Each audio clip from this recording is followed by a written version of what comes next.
Ce Dieu qui m'a arraché du monde, du péché. Des fois, quand j'y pense, je pleure. Je ne devrais pas être là. Mais il m'avait appelé bien avant. Heureusement, j'ai une sœur qui me rappelle toutes ces choses. Qui me dit, souviens-toi ce qu'on a vécu. Souviens-toi aussi que maman t'a demandé dans la prière, tu ne devais pas venir au monde. C'est comme ça que je suis venu. Et ce n'est pas un homme qui m'a dit ce que ma mère avait dit dans la prière en cachette. C'est Dieu qui m'a révélé ça. Un jour, je me lève, je dis, le ministère, c'est pas évident, je ne vois pas ma femme. Le Seigneur m'a dit par le Saint-Esprit, tu n'appartiens plus à ta mère. Elle t'a demandé dans la prière. D'ailleurs, d'ici une semaine, quand tu vas la voir, tu vas entendre les paroles que je t'ai dit. Et une semaine, j'étais là, mon oncle me dit, on ne te voit pas. Et ma mère a dit, moi aussi je me pose les mêmes questions, mais Dieu m'a dit, il ne t'appartient pas, tu lui as demandé dans la prière. Parce que ma mère faisait césarienne, c'était des filles après. À l'époque, il ne fallait pas dépasser 3. On lui a dit, c'est fini. Elle a dit, tant qu'elle n'a pas un garçon, elle préfère mourir. Et Dieu a entendu cette prière. Papa, il n'était pas chrétien, il était catholique. Dieu a entendu. Elle dit, elle préfère. On l'a fait signer. Mon père a dit, je ne suis pas dedans. C'est ta folie. Et si tu as une fille, tu fais quoi? Elle a dit, je préfère mourir. Et quand Dieu m'a révélé cela, il m'a montré comment ça s'est passé dans le ciel. Et c'est pourquoi avec le temps, quand même, on emmené, tu vois, au pays pour protéger les enfants. On emmène sur les féticheurs, tout ça. Et moi, on est tourné ici, parti là-bas. Elle emmène, le féticheur dit, ce garçon va servir Dieu. Il a une étoile que personne ne peut prendre. Et c'est pour ça, pour l'attaquer, on attaque aux autres pour l'avoir. Mais moi, ça rentrait là, ça sortait là. Et heureusement, j'avais ma soeur pour me rappeler toutes ces choses-là que j'ai mis à côté. C'est pour ça qu'il y a des personnes que vous allez voir, ils ont une appel partout. Si vous me demandez d'expliquer, je ne peux, mais je peux que vous expliquer à travers des prières d'une personne comme Anne. C'est pour ça qu'on va voir, on va par terre, mais on va voir ces personnes avancer. Parce que j'ai une grâce particulière.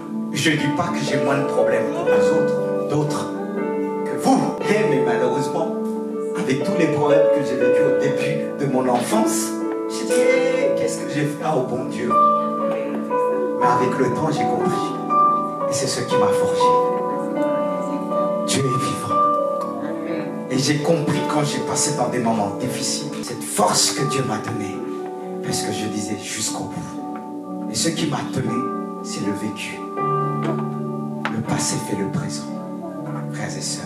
Parce qu'avec Dieu, tout ce qu'on joue dans le présent, par le présent.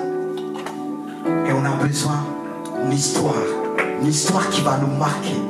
Une histoire qui doit marquer nos enfants, qui vont leur permettre de rejeter le péché. Quand les fardeaux vont se présenter, vont dire non, je te rejette. Parce que ce que Dieu a fait dans ma vie est plus grand. C'est pourquoi quand j'ai passé dans des moments de difficulté, je disais à Dieu, tu souffres avec moi. Je ne sais pas simplement, je souffre. J'ai dit, Jésus, tu souffres avec moi, car mes yeux sont fixés sur toi. Mon âme est en toi et ton âme est en moi. Tu es en moi et je suis en toi. Et quand je pleure, tu pleures. Quand je me réjouis, tu te réjouis. Et quand il se réjouit, je me réjouis.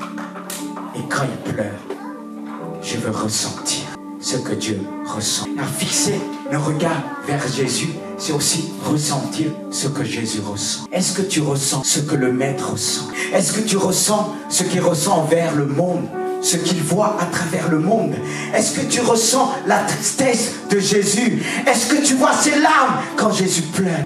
Est-ce que tu t'approches comme Jean pouvait poser sa tête sur Jésus, entendre le battement du cœur de notre roi? Et si tu entends le battement du cœur de Jésus, tu entendras le cœur du Père qui pleure, qui dit jusqu'à quand mon peuple va se réveiller? Jusqu'à quand mon peuple va me servir? Jusqu'à quand mon peuple va aimer mon église? J'ai donné mon sang, j'ai donné mon fils pour l'église. Réveille-toi, toi qui dors parmi les hommes. Christ t'éclairera. Peuple de Dieu, le Seigneur est à la porte. Parfois, quand il me montre des choses, je pleure dans mon...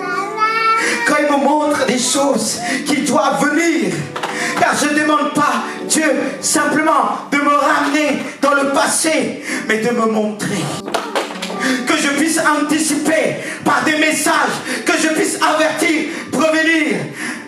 Un homme de Dieu, un apôtre, un prophète, c'est pour ça qu'il a dit, il a donné premièrement à son église des apôtres et des prophètes qui nous emmènent dans cette révélation, dans cette profondeur de révélation. Car il dit, sans la révélation, mon peuple est sans frein. C'est pourquoi il a donné à son église premièrement des apôtres et des prophètes qui vont nous ramener, qui vont nous donner cette dimension, nous emmener vers le ciel, s'asseoir à la droite de sa majesté.